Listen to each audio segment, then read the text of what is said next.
All right, good morning, everyone. We're going to be talking with Plans Promised Land Ranch this morning, so stay tuned for that. All right, looks like you're there. Good morning. Hey, good morning. Hey, that's not Monica. Oh, it is Monica. The operation was successful. Oh, wow, what a surprise! I'm Jim from Maryland. We are friends, but we met in Maryland. You're going to say we were friends? No, I was gonna say we were our neighbors. No, you leave. Now it's Monica's turn. You got to go. Well, good morning, Jim. Good morning, you. Sir. Hey, Nick. You can't take him anywhere, man. It's embarrassing. You're never going to be able to get out. I don't care. Good morning. Good morning, Monica. How are you? You're much better to look at than Jim. So. Oh, thank you. Yeah. He's got his hand around his. All right, we're done joking around. Oh. Well, that was a big surprise. Now I know why you didn't get on until just the last minute. You definitely surprised me with that. That was great. Thank you very much. They were trying to find a pen or a place for me. Well, let's see. Now I'm all thrown off. That's what we try to do. We keep you on your toes. Yeah, no kidding. I wasn't expecting that. That is great. Well, thank you guys for joining us. I appreciate it so much. And we have friends coming in from out of town, from where we used to live. Actually, friends from college where Danielle and I first met at what is it called now? Crew. It's called Campus Crusade for Christ when we were in college. But anyway, that was one thing I wanted to kind of mention right off the bat is that I was reading the verse of the day today and wanted to share it with you guys and everybody listening. It says, "The instruction of the Lord is perfect, renewing one's life. The testimony of the Lord is trustworthy, making the inexperienced wise." And I just, it really struck me that, learning from farmers and farmers' wives like yourselves, right?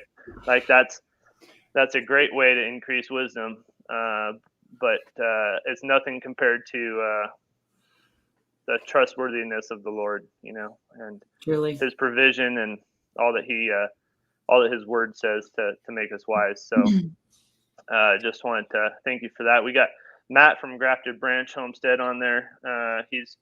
He's always attended our live stream, so I'm thankful to Matt for that. We're trying to figure out how this live stream thing works, doing it every week, and we can learn great things from you, Eric and Monica. So love how much you guys do. Yeah, Monica, you do a lot. I mess up everything. Oh my goodness! Last night when you were texting me, I just took the phone and handed it to her. I don't even attempt to answer stuff like that. Although that's why I texted you last night and said your times weren't matching.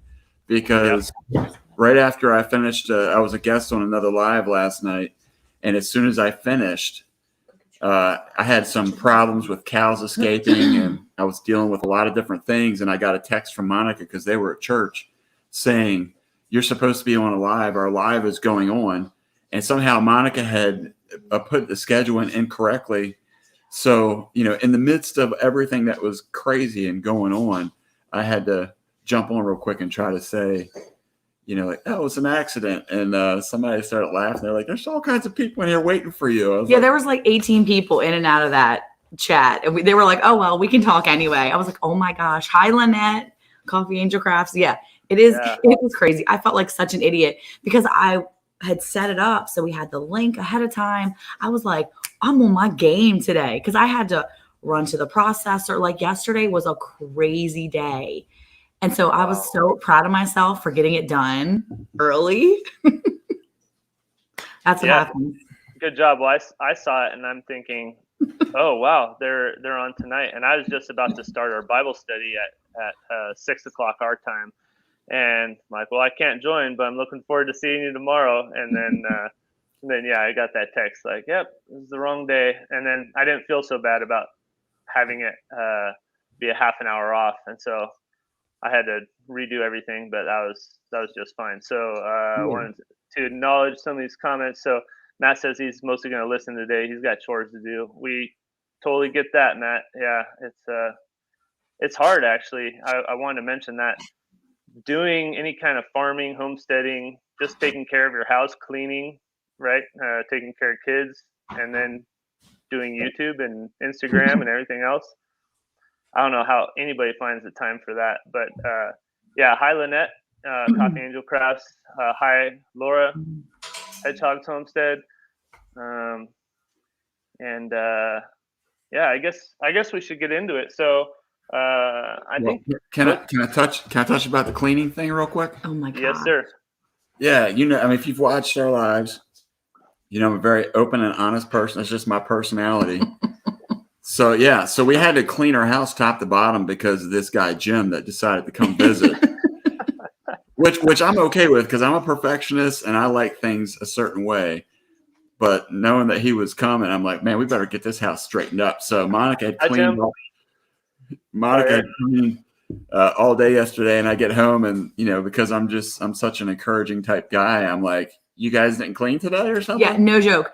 I spent the entire day. I ran to the processor, which is like an hour away. No, we don't need to list again. All this. We don't need to list again. I get all the way home, and no joke. Hey, Sherry, and I come all the way back, and I'm getting ready to leave to go to Awana clubs because I run the Awana clubs for our church. So I'm not just the teacher. I'm a teacher, but I run the whole program, so I have to be there early. And we're rolling out. I'm like, hey. He's like, hey. He walks in. He's like, you didn't clean up? I was like, I will kill you. I need to go. I was so done. On her way he came out and gave me a kiss goodbye, and I was like, I got to go. I got to go.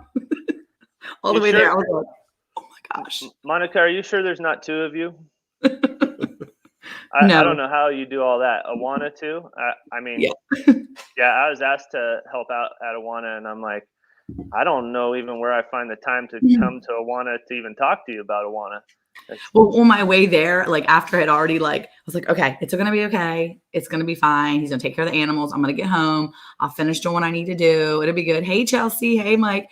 And I was on my drive, and then the game director guy calls me. He's like, hey, we're going to be inside. Do you have any games for indoors? And I'm like, no, I don't. Because it's been raining here. So I'm like, no, I don't. That's literally the last thing in the back of my mind right now. So we'll have to figure something out. So the kids played for 30 minutes. They played, what was it? Duck, Duck, Goose. They played Duck, Duck, Goose. That's fun. Yep. But with variations. So it kept them busy. She didn't have any room for that in her mind because she was thinking about how she needed to finish cleaning the house. No, I was thinking about how I need to finish you when I got home because I was so happy. Wow.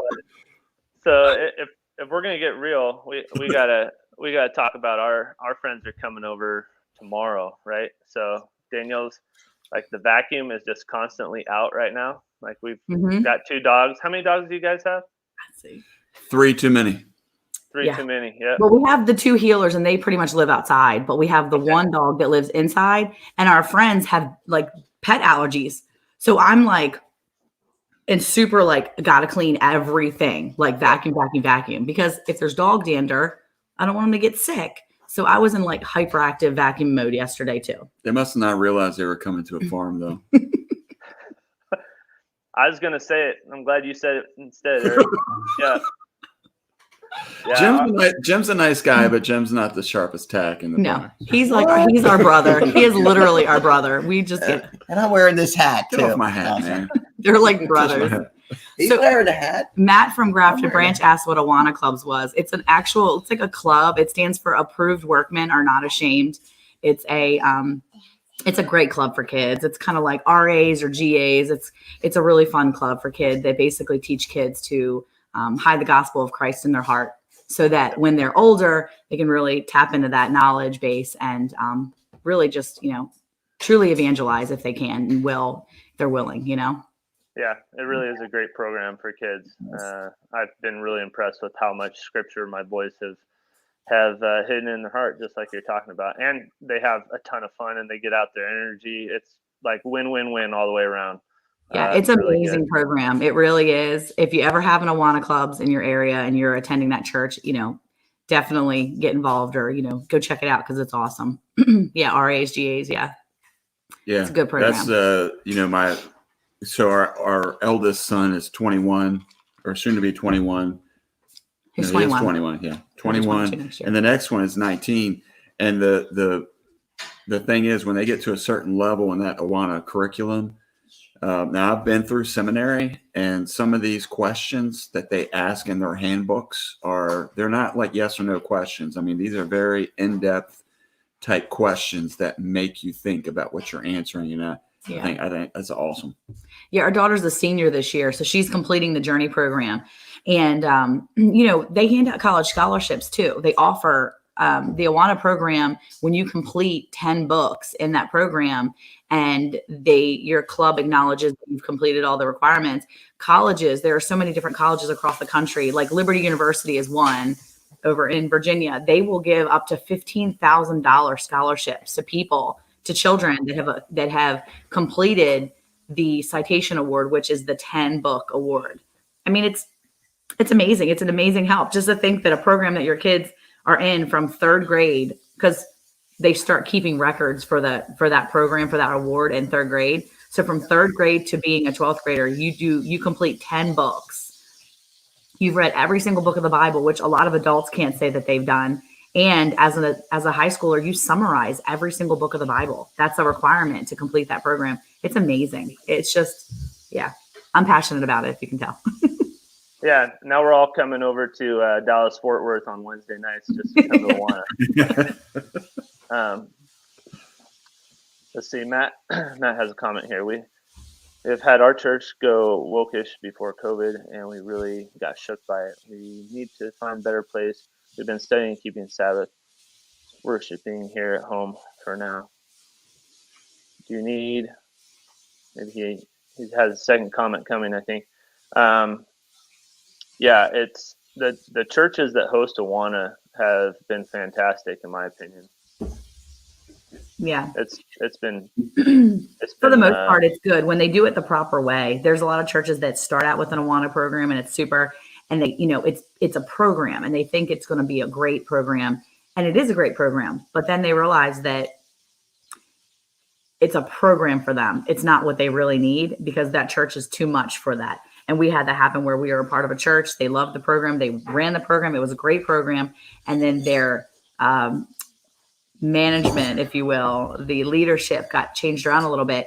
And the people that took over the Awana program decided that wasn't for them, that it was run too it was too strenuous of a program. We need to make it a little easier. We need to dumb it down for our kids a little bit. And I'm like, don't. And when they did, we were there for 1 year. And after that, I said, no, we're not going back. Yeah. So last year, my church, the one we actually home church go to, they decided to start the Awana program and said, well, if we start it, will you run it? I'm like, got to go somewhere. I've been praying about where to go. I guess this is where we're going. So yeah, it's interesting. And you definitely do. You need to make sure that you're knowing that the church that you're attending is important to you and you're learning each week too. And it's super important to be learning at the church you're at. Yeah, I know how it is, Matt, finding a church that suits everybody in your household and where you're getting fed and you got good fellowship.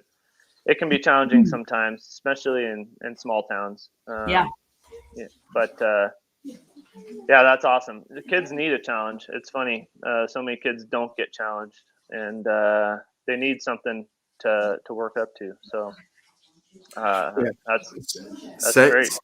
Segueing, even I see a graph that I guess that you said it's Matt. He's saying this a little bit off topic, but that's one thing that we found with farming is there are so many correlations between just farm life and biblical life that we've used to help push our kids or to teach them because even from just a perspective of not giving up and not quitting and pushing through, when you feel like giving up and things like that. It's just, I don't know. It's amazing to see the things. And not only that, but so many of the illustrations that are used throughout the Bible, when you have your own animals that you're raising, you start to learn to appreciate those illustrations a lot more.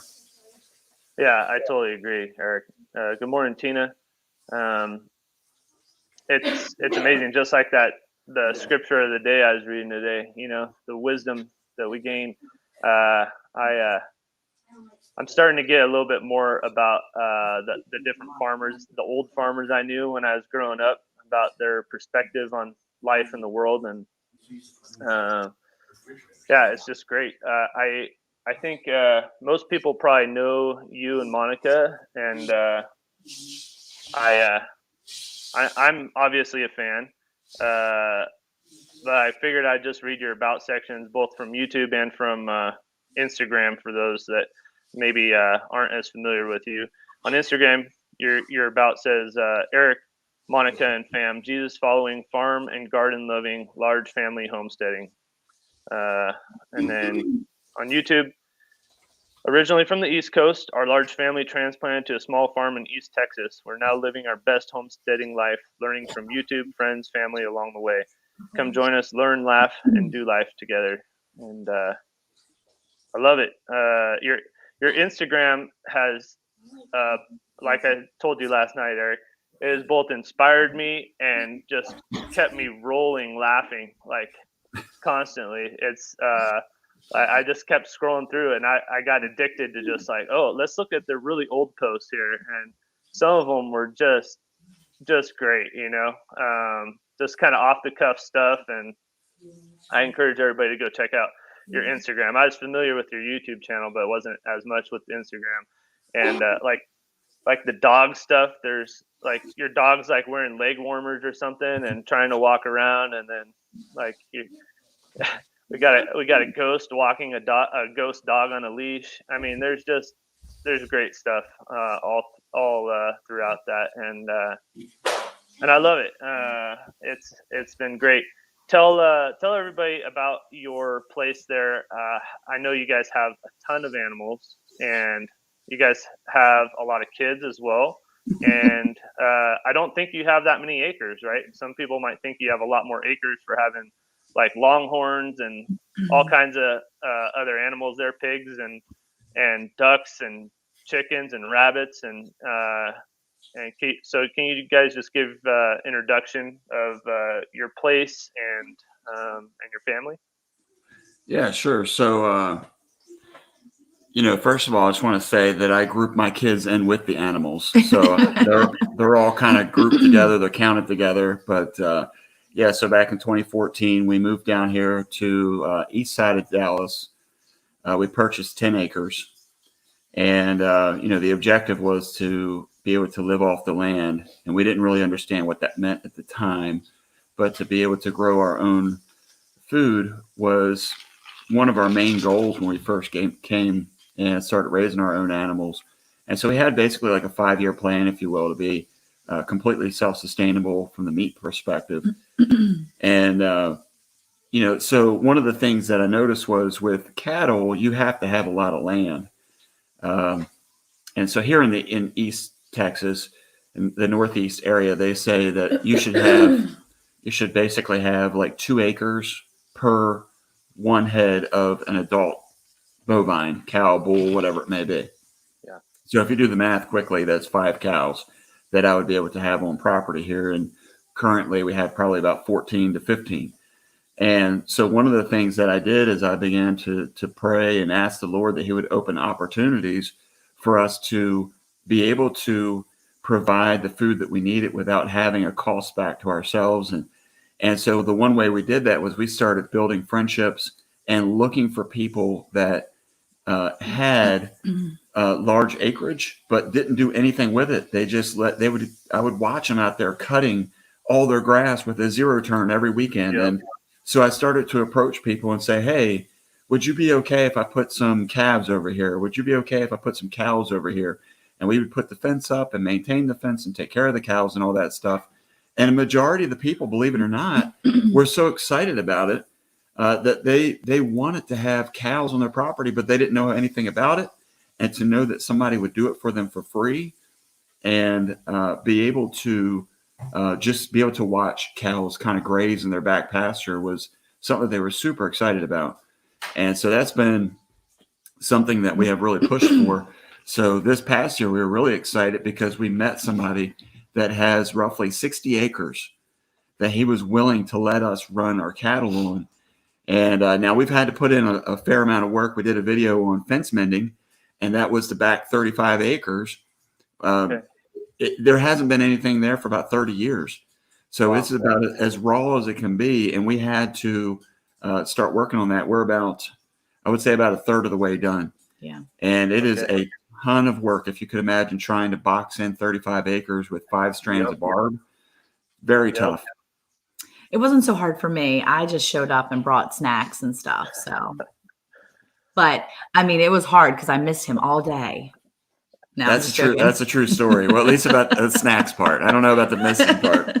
No, the thing about that land too, it's gonna be beautiful once the spring hits. It's gonna be huge. I mean, I'm really excited about that because when they first started working on that, it was really hot. I mean, it was summer. And I was just like, of course, when they start doing work like that in the summer, which I know needs to be done, it is hard for me because I'm like, okay, somebody's going to get heat exhaustion. Somebody's going to stroke out in the middle of the field because we've had these things happen. So in my head, I'm like, okay, I got to be on this. Like I got to be on my game with what they need to make sure that they're being taken care of while they're doing these things. Because that part is, for me, is a little bit stressful where I'm worried, how am I going to be able to take care of them when they finish doing the work that they're doing? So I'm excited that they didn't push super hard to get finished completely during the summer, because now we can do it during the cooler months and it's a little more manageable when it's colder outside. For them, not me. I don't like the cold. So I won't be out there helping then either, but I'll be managing the heat inside and making sure they have, hot coffee and cocoa. And Nick, you know how extremely cold it gets over here in Texas. Oh my gosh, no. It is 46 degrees outside today. It is cold. Didn't I see your thermometer maybe last year? It went down to like 7 degrees or something. That was the big freeze that we had in February, and it that took out all the power and everything.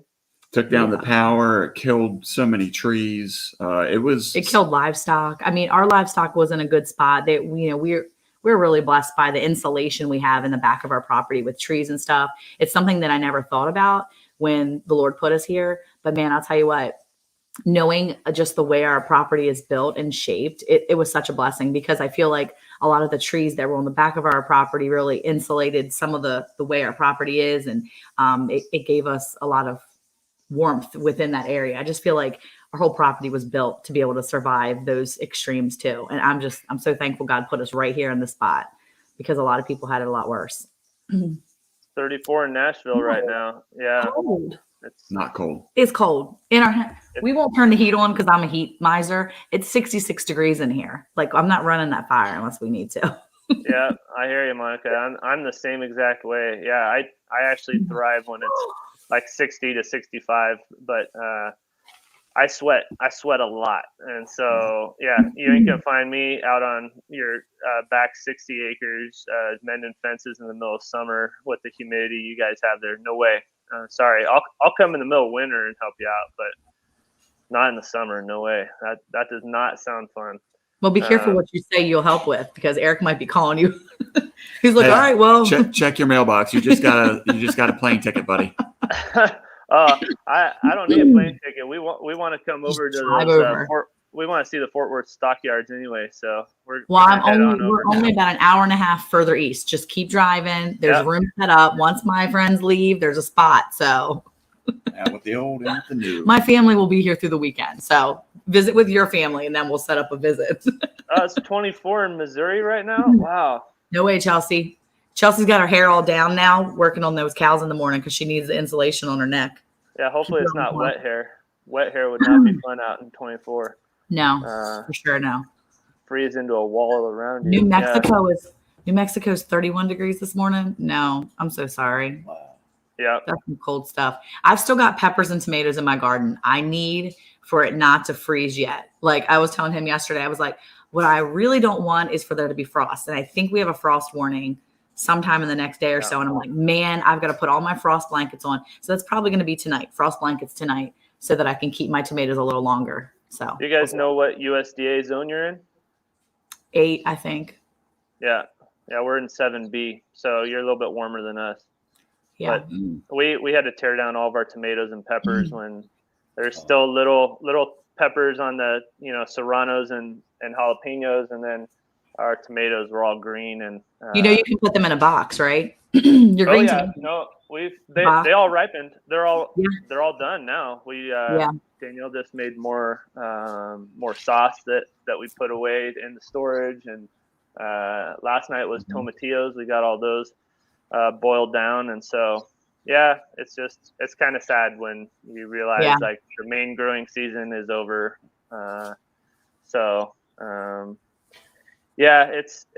It's fun. I wanted to talk about peppers with y'all though. So what's your favorite type of pepper to grow?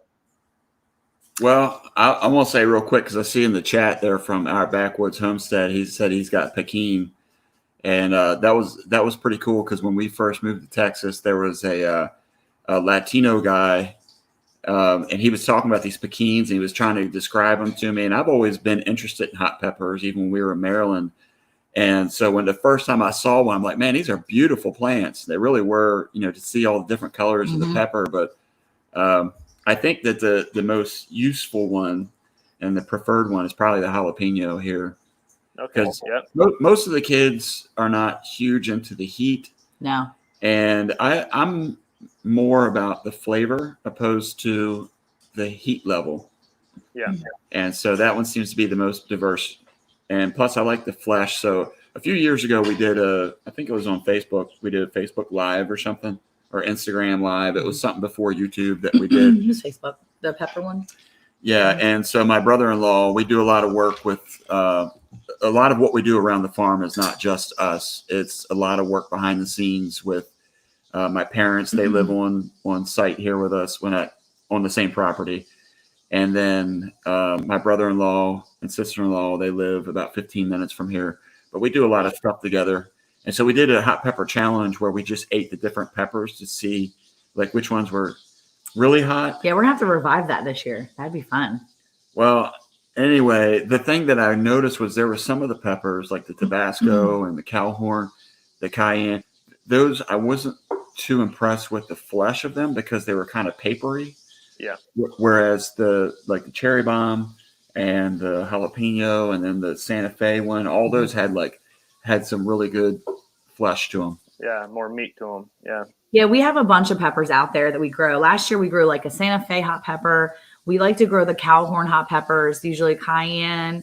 We have a couple different varieties out there of heat, and usually I'll take the heat, ferment it, and put it in the hot sauce that we keep around here. Or, we try different peppers each year. I really want to overwinter. Now that I have the greenhouse, I really want to overwinter a few of my favorites, like the cherry bombs and some jalapenos, because if I can start with a big plant next year, I'm going to be in a better spot, because my peppers decided they didn't really want to do anything until like September. Like I had some, but they were so slow growing this year. Yeah. I think because of the heat, it was just crazy hot. And they just decided they wanted to wait. And so now they're out there just popping off like crazy. And now I'm trying to keep up, and I'm thinking, okay, they're going to freeze now that they're doing so well. So I think that, I'm going to try to overwinter a few of those plants. Sorry, what do you think you're going to do? Are you just going to put them in pots and then move them into a greenhouse and then move them back out and keep them in pots all next growing season? No, I'll put them back in the ground. So one of my friends, we had her on one of our shows, Carmen over at Jesus Loving Homesteader. She does an entire video on overwintering your pepper plants. And I think I saw that. Yeah, I think I saw that in my video last year, and I screwed it up because we had that horrible freeze, and the peppers were in pots in my garage. Okay. So it froze. So I told her I was so mad. Well, she did it in her house, and she's all like flower lovely. So she's like walking around, getting these beautiful pictures, and I'm like, I'm so jealous. So I told her, I said, I need your help, because when spring came here, she had full-grown pepper plants with peppers already on them in pots. She put them back in her ground, and she's like, look at my peppers. I'm like, So I'm going to actually have her over next week probably, and I'm going to have her help me pick up the ones and show me again, because I can watch a video, but it doesn't mean I'm going to be good at it right away. So I'm going to have her come put her hands on it. And I told her that if she comes and helps me put her hands on it, she is really, Nathan's on here. If she helps me put her hands on it, she can have whatever pepper she wants out of my garden too. Because her and I know that she liked the little cherry bombs and stuff. She was like, well, if you're not going to overwinter all of them. And I'm like, no, take what you want. So if I can get her to help me kind of pick, because she can look at it and say, this looks good. It's going to be this branch, the way it branches off. And my mind gets it, but when I'm looking at it, I get panicked that I'm not going to do it just right, and I'm going to kill them. So I'm going to see if she can come over and help me do some stuff. We got pumpkins this payment and peppers this payment, so we're gonna barter some friendship here. Is that There you go. Is that how you make friends? Is you barter for? Yeah, that's how I make friends. Actually, that's how I made her friendship. Actually, I was like, hey, I've got such and such. No, actually, she offered plants, and I was like, hey, let's do that. And we started talking over gardening, and now we're friends. So works. Well, that's how you drew it. Yeah. Tim kept a beautiful jalapeno pepper one winter. It was cool to have peppers in winter. Wow. If I can keep the peppers in my greenhouse all winter, I will be so happy. Because it's nice. I mean, Eric will just, with his breakfast, he'll eat an egg and, eggs and bacon. And he'll just take a jalapeno and just put it on his plate and eat it like that. And I'm like, that's not me, but it's nice to make him, happy about those things. That's why I'm sitting here. I'm sitting here asking Jim if he wants one of those for breakfast, because I'm gonna make me some. I guess in the chef world, it's called mash. I think is when they take, they saute onions and green peppers or bell peppers, whatever you're using, some jalapeno, and then just kind of like dump the egg in and kind of stir it all around. And it doesn't look the greatest, but it's like to me, it's a cheap, easy way to make an omelet and just throw some cheese on that bad boy. You know what I'm saying? Our backwards homestead was asking about her channel. That's her channel right there. Jesus Loving Homesteader. If you go there, that's her channel. That's Carmen. She's awesome. I don't know how I feel about this though, because she keeps popping up everywhere we are. I know, because she sees what we're doing and she's like, I want to be a part of it. Isn't that called a stalker? No, remember I was alrering telling you I knew what was happening at her farm because I see. Yeah. I see. Okay. So I agree with Tim. That sounds good, Eric. I'm gonna just tell work I'm not gonna be working today. I'm coming over for one of those. What did you call it? Lazy omelet with. Let's call it that. Lazy omelet with peppers and onions. And we actually have some Cherokee tomato too, so I'm gonna spruce it up a little bit for Jim. Yeah, we've got a few small little ripe Cherokees, the poor little Cherokees that are hanging in there still. Yeah, if you want to come, I mean, you and Jim can arm wrestle for the bed. I got guests here this weekend. I got to hang out. I forgot. Yeah. Oh yeah. All right, there you go. Well, we like peppers. Nathan's telling you they're trying to support y'all. So yeah, they're awesome. Yeah, we're glad you're here, Nathan. I can't wait to check out that overwintering the peppers video. I saw it come up on my feed, but you know how it is. Like there's like so many videos that show up on my feed, and all right, watch later, yep. and then I've got a whole backlog of videos I need to watch. So. But a greenhouse is one of the things on our list. We really want a greenhouse, but I was talking to Eric about we're looking for a property with my parents, and we're hoping for something 5 to 10 acres. My mom just sent me a listing this morning of a place 10 acres. It only had one house on it though, so we'd have to figure out the second house, and it's 10 acres, but it's 20 minutes away from downtown Prescott, Arizona. So be a good spot for us, I think. We'll see. You never know what the Lord has in store for you. And that's the thing too. When we found this house, Eric had 3 days. That was it. 3 days. He traveled from Maryland with his mom because we knew his mom and dad were going to be here with us. And so his mom and him came down here. They were here for 3 days to find a house. And none of the houses that were on the list at first, even were the houses that were going to be for us. We didn't know it at the time. And they looked at all these homes. And after the first day, all of a sudden, on that list that you look at, I had like a little ping on my Zillow or whatever. And this house came up. And I was like, hey, will you check this house out? And he was like, yeah, you know what? We can do that. And they came over and looked at it. And as soon as he walked in, he was like, yeah. This is it. This is our house. He just knew that this was what God wanted for us. And he said, well, one last test. Let me see how far it is from where we need to be. Because we asked God when we were going to move, we said, look, Lord, we have a few requests, if you will, not requirements, but requests. And we just asked God to give us, 10 acres or more. That's what we wanted. Obviously it was up to him. 10 acres or more. We wanted to be within an hour from his job, because we knew he had a job in the city. We wanted to be within an hour, no further drive. We wanted to be able to have enough property that we could be in the country and raise our animals and have his parents live here. It was just those little things that were important to us, and it had to be a certain requirement. And we truly prayed and asked God to kind of fill these little requirements. And the last one that we needed to kind of fill in the gap, because the price was right, everything was right, was how close it was to his work. And, maps or GPS says it's an hour, but how close? So the day before he left, he sat in front of this house like a weirdo, I'm sure, and waited until 5 a.m. or whatever it was.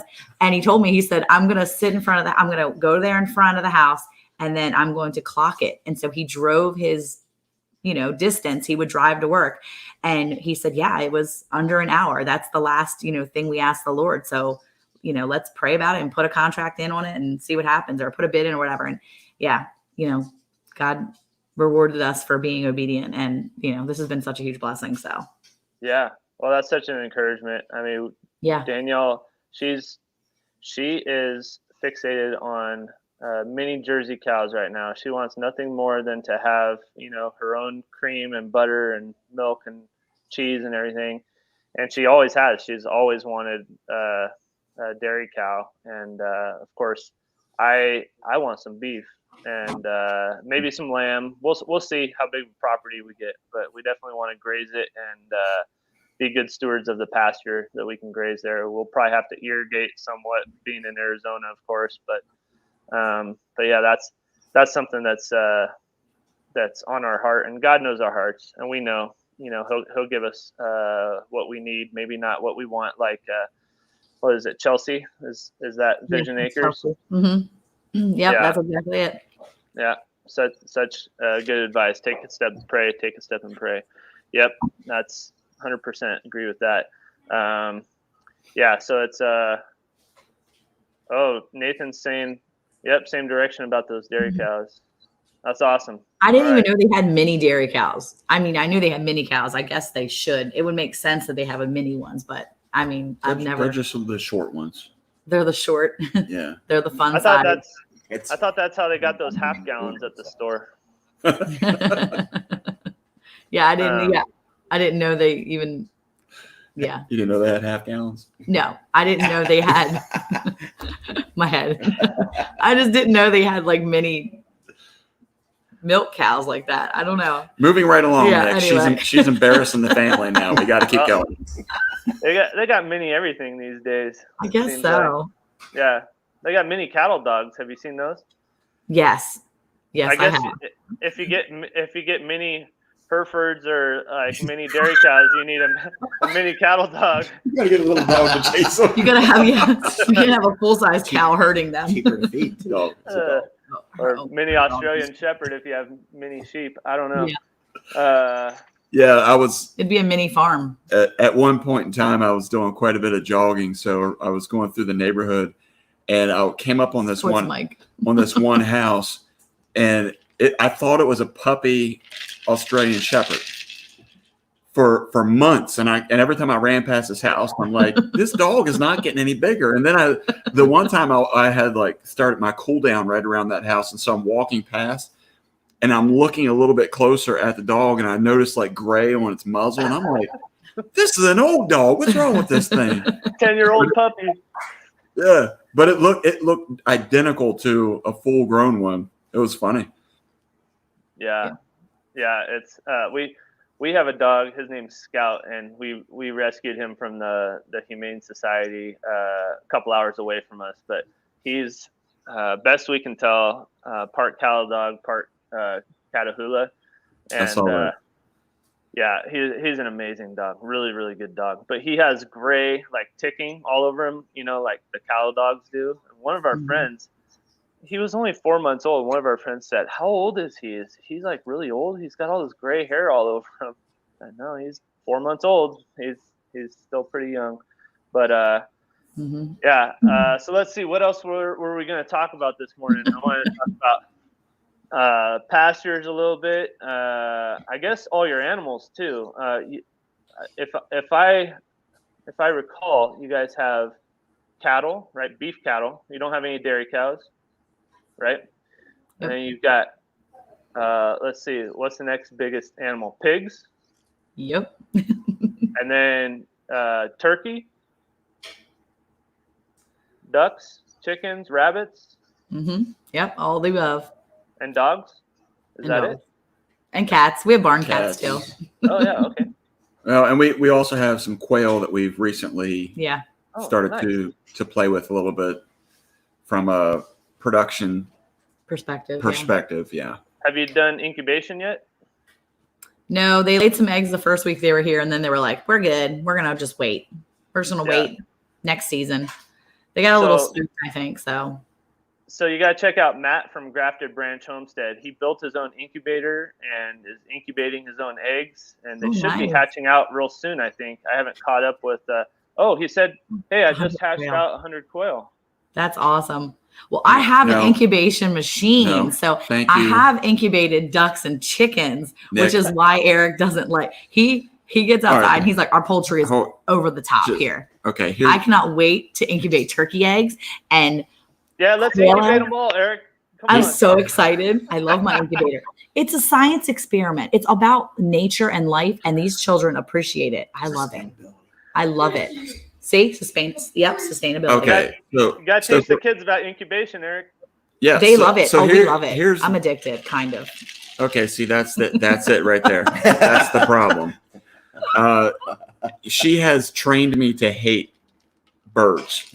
He did that on his own. No, because what happens is she finds a clutch of eggs and then she candles them and she's like, "Oh, I can't just let them." No. I can't let it be a natural process. I let the mom do their thing. But when the mom gets up off the clutch, listen, when the mom leaves the clutch of eggs, I can't let those babies that are about to hatch die.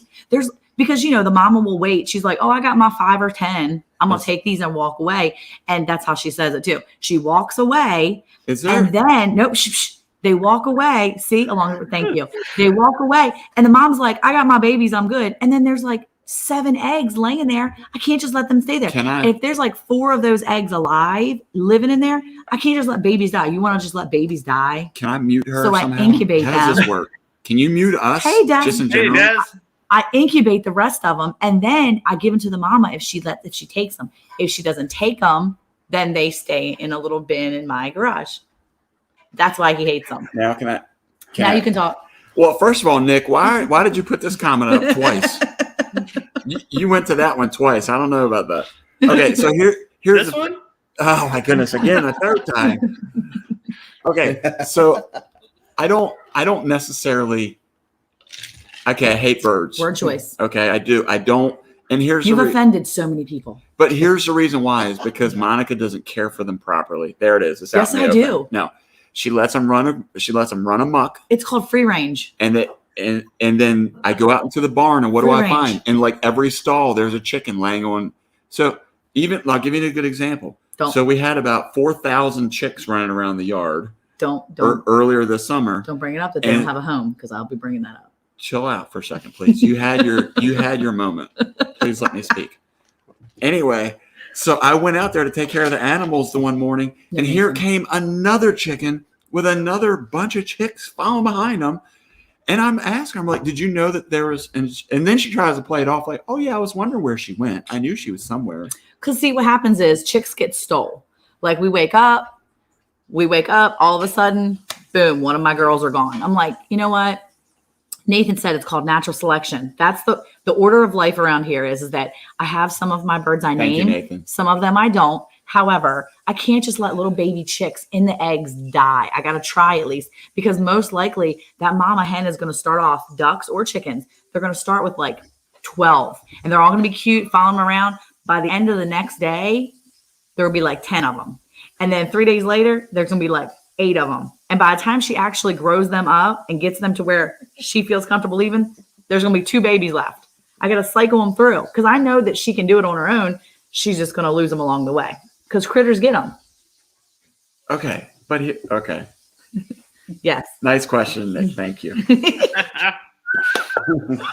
Yeah, free range. I have to walk my front porch. I can't enjoy my rocker due to chicken poop. Yes, love and hate free ranging. That's his problem. He doesn't like it. There's duck poop everywhere. No, I don't. There's all kinds of stuff everywhere. I don't mind the ducks as much as the chickens. Turkeys drowned in the rain. Yeah, they do. Turkeys are like, rain, what? And then they just drink it. They just die. We started the turkeys that we have outside. We have 2 of them that are from my original batch that I got in March. March. No joke. I started with 16 of them. I have 2 from the original batch. Really? They all looked to the sky and thanked the Lord for the rain in May. And I was like, oh, I think they'll be okay. Do you think they'll be okay? I mean, they were months old at this point. And I'm like, nah, I think they'll be fine. Eric's like, yeah, they'll be fine.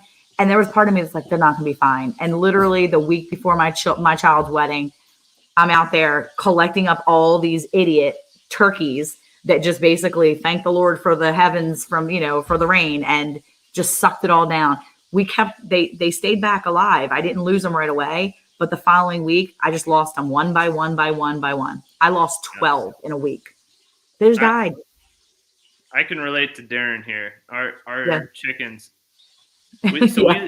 Danielle has them trained so that they leave the chicken run, and she has the feed scoop, and they'll follow her out to the chicken tractor. Mm-hmm. She'll pour that in there, and most of them will go in. There's a couple stupid or rebellious chickens. They're the smart ones. They won't go in, and sometimes they just can't figure it out. But anyway, they'll find other stuff to eat, stuff we don't want them to eat. They'll go up to the garden and eat the stuff in the garden, and so we do not free range. And there's a couple chickens that are looking like they might end up in the crock pot right now because they are not being nice. They're running away. Mm-hmm. They're not going where we want them to, and they're not laying eggs. They're just freeloaders right now because it's gotten cold. So I will say that there's a few of my girls that I know are older, so I've been watching them. And if they had a chicken coop that was suitable for their lifestyle, okay, we're going there. Once they have a chicken coop that's appropriate for their needs, we'll know whether they're laying or not. And so, but some of them, it's time. We end up with turkeys a lot. I mean, roosters a lot of times. So we try to narrow them down to 2 or 3 roosters around here, but we've got a lot of chickens. They go across the street too. They're community helpers. They're community helpers is what they are. They go across the street and eat their bugs. They go next door to my in-laws and eat their bugs. They're community helpers. That's what that is. Free range community helper chickens. So do you guys have problems with predators at all over there? Yes. Well, not. I mean, I depending guess on the season. If you're referring to like a raccoon or something like something smaller, yes. Coyotes, skunks. No. We've had a couple skunks here recently that we've had to relocate. Usually it's in the spring. Usually in the spring, I notice an influx of loss. So whatever chickens don't go in, or if they get let out too early in the morning, I'll end up losing several. And I don't want to say it's because of poor care, because a lot of times it's not, because a lot of times we'll go out there and let them out 8 or 9 in the morning, and they're fine to come out at that time if they're penned up in their coop. But we found that sometimes we were letting them out and then they were letting out too early, and we had an owl that was coming, and we had other different ones. So they're really free range now. Right now, they don't go into a coop really. They put themselves away. They get themselves out when they want. But I've noticed that in the middle of the day, we've had some critter a couple weeks ago just came up, grabbed them in the middle of the day, and just drug them out to the pasture. So it happens. We don't know exactly what's around, but sometimes there's some animals that are around.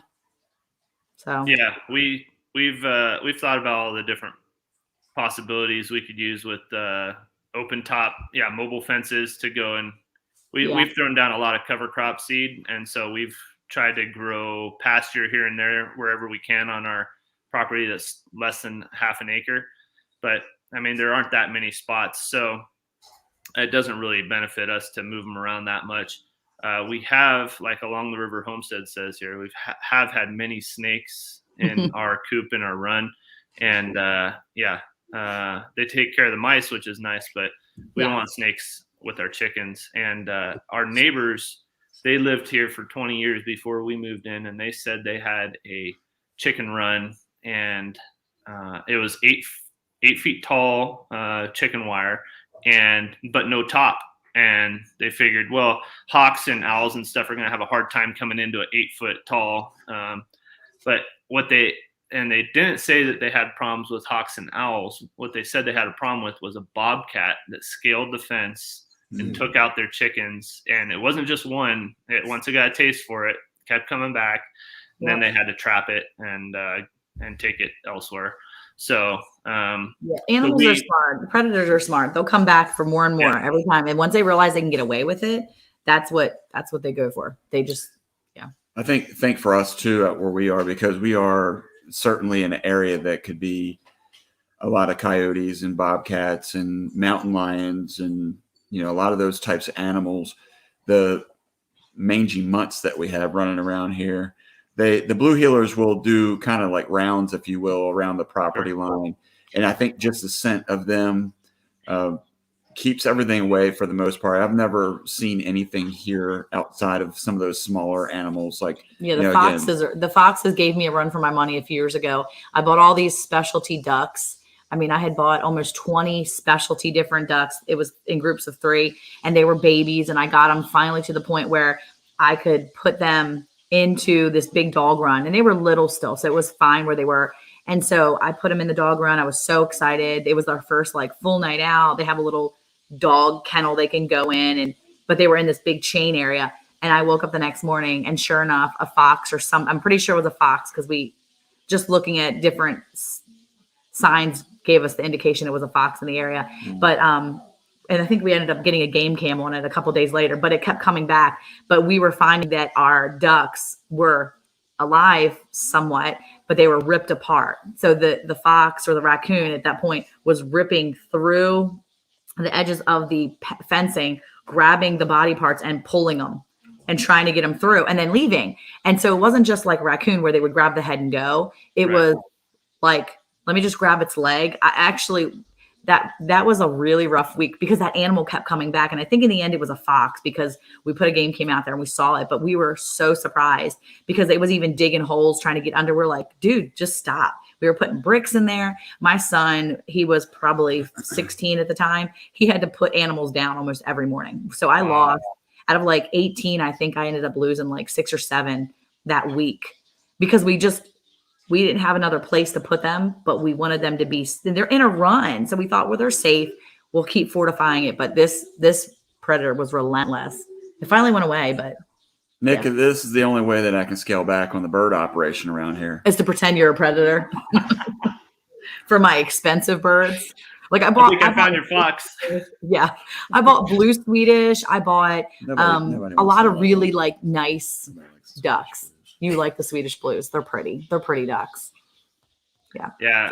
We've got hot wire up, but I think you're right about the dogs. The dogs being present and letting them out at odd times, just odd times of night or whatever too. If you wake up, let the dogs out, or whatever, because we've had cams up before too. And we've had various things come into our property, but I don't think we've had any coyotes scale our fence. We have a 5-foot chain link fence around the outside. And so it's not very tall. They could easily get over it. But we have seen coyotes and deer and javelina at the bottom of our fence. You guys have javelina down there? I have no idea what that is. No. They're they're a peccary, which is not a pig, but looks like a pig. It's like a hairy pig. Yeah. Anyway. Do you eat those? You can. I've heard from people that they have they're called the skunk pig because they really do smell like a skunk. So you can really easily taint the meat. And so you know what they are. Yeah, you've got to be careful about it when you hunt them. And but they have a very limited hunt season here, so not too many people actually will harvest them. But they are horrible on vegetable gardens. They will just trash people's vegetable gardens here. So we're real thankful that they're not in our backyard, but they've been right up against they've actually been pushing on our garage door some in the middle of the night, whenever we store our dog food or whatever. We have a huge pantry out there full of stuff. And so I don't know what they're smelling, but our bedroom's right against our garage. So we can hear them whenever they're out there, and the dogs go nuts. So. Oh my goodness. Yeah, we've got a lot of wildlife here in Arizona. It's pretty fun. We got elk and mule deer and javelina. all kinds of stuff. So I wonder if you put like a hot wire strand up there and just lit it up for a couple days, if they would get popped enough. If they got popped a couple times by a hot wire, then it would be worth, they wouldn't come back and do it. I mean, like our pigs respect our hot wire for the most part. I say that as we have a pig sleeping on our front porch because he decided that he wasn't going to respect the hot wire and just run everywhere. But for the most part, the bigger ones usually respect it. It's the little ones right now that could care less. When I say little, I mean like 150 pounds, but yeah, the little ones. Yeah. So these javelina only get to be like, I think 60 or 80 pounds or something. They're like a dog, dog size, but people do put up hot wire all around their gardens, and the javelina still will get through. They don't really, they're like your pigs, it sounds like, they'll respect it, but then if it's good enough, there's no stopping them. So yeah, thankfully our chain link fences has stopped them well enough so far. Yeah. All right. What else haven't I talked about yet? Let's talk about your pigs some more. We considered having pigs. Our friends just across the street from us, they got 2 pigs for 4-H, even though they weren't zoned for having pigs. And I wondered what their neighbors thought, like your neighbors care because you guys are on a pretty small piece of land and your neighbors are right there. And what the father said was, we make sure our kids come out here like 5 times a day and keep everything super clean. And, and then we go and check at least once a day to make sure that they've done their job, which is good for kids, showing responsibility and all that. But I know that it's not that easy a lot of times. And I've seen like deep mulch systems that people have for their pigs and stuff like that. What's your advice to somebody who might be on, let's say, 2 acres, so maybe a fifth the size of your property, and wants to do pigs? Well, we actually started out with potbelly pigs. I don't know, it wasn't really planned as much as we had a friend that had another friend that was looking to get rid of a bunch of potbelly pigs. And, we did a little bit of legwork and research on them and to see if they were edible, because we didn't know if pigs, didn't know that you could eat potbellies. I mean, because a lot of times, people frown on that, especially in the States. They look at it as more of a pet, kind of like a dog or a cat. And so people don't really, think about processing them. But so we started out with them, and I would say if you have a small piece of property or smaller, or even if you have larger, but you just don't want to give up a lot of land for them, the potbellies are a great alternative because they're smaller. They don't root as much. They don't root as deep. Because they're smaller, they're like a lot of other animals that are smaller. They're easier to handle and take care of, because once you get to those meat breeders, right now we have a boar and 2 sows, and all 3 of them are well above 500 pounds and can dig a crater in your ground in a matter of minutes. I think it's important too to really, if you decide you're going to get pigs, no matter what acreage you have a small space, just know the breeds you're going to get. I think it's important to, we have some heritage hogs in terms of, we have the red wattle, we have a Tamworth, and we have a Duroc. These are big pigs. They're going to get large. Know what size your pigs are going to get to. Know about the care that they need in general. I mean, just do a little bit of research first. But yes, exactly. Vision Acre said, potbellies are pets in the USA, but they're food in other countries. It's true. Here's the thing too. You can have pigs if let's just say you need to have a goal in mind. If you're going to raise pigs for meat, go for it. If you're going to raise pigs because you want a pet, okay, well, just know that they get big no matter what size they are. Potbellies get big. If you overfeed them, they get large. And that's important because people think, I'm going to get a potbelly. It's going to be so cute. And they get big too. It's also important to know what their capabilities are. Kunes only, for instance, people say, a lot of times they don't root like another pig, like with the bigger pigs, because their snouts are different. So they're not going to root as deep. They're not going to dig those big holes that our bigger breeds will do. If you know what your capabilities are in that sense. Now, 1 or 2 acres, you'll have plenty of Yeah, there you go. You have plenty of, room to raise pigs. I know a guy, we sold a couple of our pigs to a couple years ago. He raised his feeders. Okay. So when I say feeders, I mean, they're the ones he's raising specifically just for meat. He would come to me. I have the breeders. He's eating the feeder. He's just raising the feeders. He put them on a concrete slab. It was like, garage size. He had covering. He put stuff on there. He rinsed that slab off every day. He grew them on that slab. He gave them grass. He gave them a little room to range, brought them back to that slab. And that's where they stayed. That was their thing. And so you have to think about what their needs are and how you're going to fill their needs that way. I just think that, a lot of times too, you can eat a full-size pig before it's full size too. You know what I mean? Like, a couple of years ago, I wasn't able. Right now, I have almost a wait list almost every time I have pigs for sale because I have people that want to keep coming back for pork. A couple of years ago, we couldn't sell all of our pigs. So I said, well, we don't need 6 pigs to raise. I can't do that. I can't afford to raise 6 feeder pigs while I'm having these big ones. And so Eric's like, well, we'll just start picking them off one by one So we actually took the pigs at, 50 pounds. I think they're probably like 30 pounds. And at 30 to 50 pounds, we put them in the freezer, pieced them out and did it that way. And they're roaster sizes, that's what we call them. We just call them the roaster pigs. But for our family, it was still worth it because you can stick that meat in the crock pot, pull that pork, and you've got a good meal off of a smaller pig. It may not be all the How bacon. old were those pigs, do you think? Pretty young, right? Yeah, probably 3 months old, maybe. Yeah. Because we let ours grow a lot slower. We don't just cram food down their throats. Even our feeder pigs right now, we don't force them to eat a lot of food like that. I mean, we'll offer them as much food as they can, but we try not to cram food in their face. It's just not for us. Yeah, concrete slab with a floor drain in the middle. Yeah, and that's the thing. So that's one of the things too about pigs is a lot of times, people equate pigs as being nasty animals, but they're actually very clean animals. Yeah. They go potty in the same spot. Yep.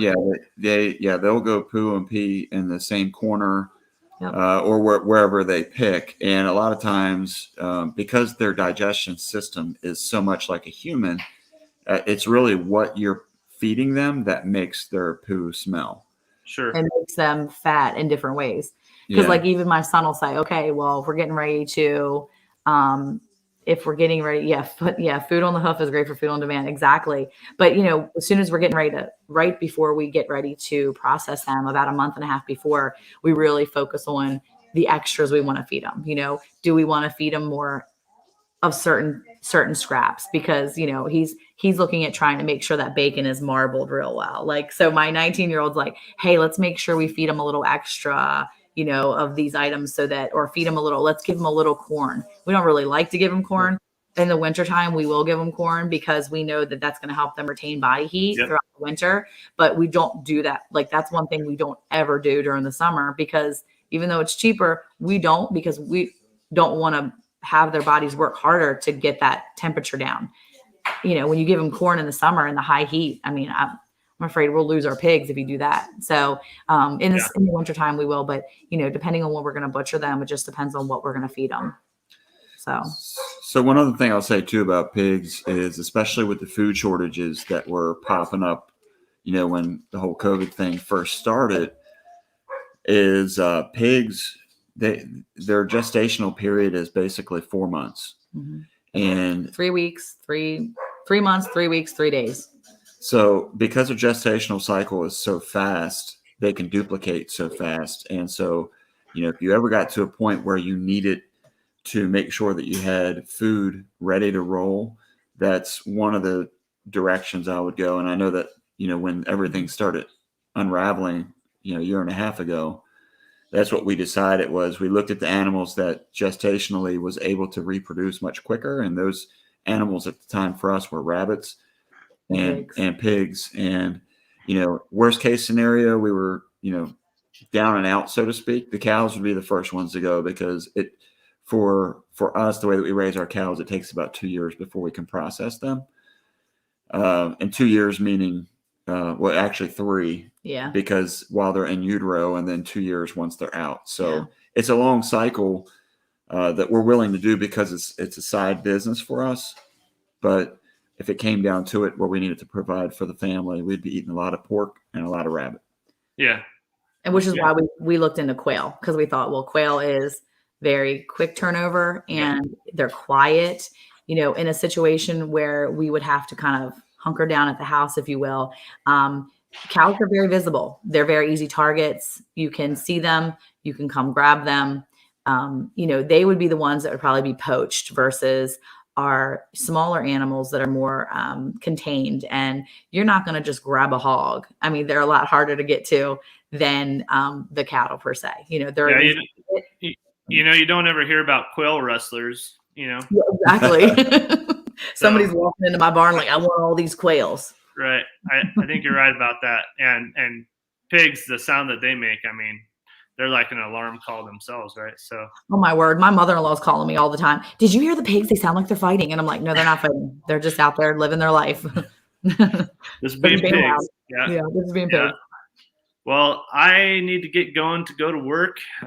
So unfortunately, I'm not taking today off and driving all the way over to the east side of Dallas, but that's maybe coming up sometime in the future. That'd be fun to come and visit. Sounds cool. So thank you guys so much for coming on our live stream and bringing over a lot of the fans that you guys have of your channel. There's a lot of people here that I know, but I haven't seen on our live streams ever before. So thank you all for joining in on the chat too. Really appreciate that.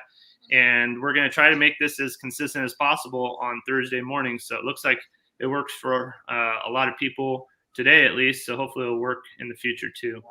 But well, it's nice to get up and talk to somebody that is like-minded and that it's comfortable, chatting about farm stuff and the Lord. So it's a good thing to start your day on a Thursday morning. So, amen. Yeah. Well, I appreciate you guys so much. I was telling Eric on the phone that it's just great to have people like you in our lives. And although you don't see Danielle here, she knows you guys as well and appreciates you. So look forward to catching up with you guys soon and looking forward to your next videos. So thank you. We'll be live tonight. So yeah, that's right. I won't be able to make it. I already told you about that. But yeah, we're going to be over at my in-laws having dinner. But most Thursday nights, I think we should be able to make it. So anyway, we'll catch you there on the lives on your channel as well. Thanks. All right, Eric, Monica, thank you so much for joining us. And I'm Nick from Arizona Highland Homestead. Thanks so much for watching. See you guys. See ya. My stupid hand. What are you doing, Danny?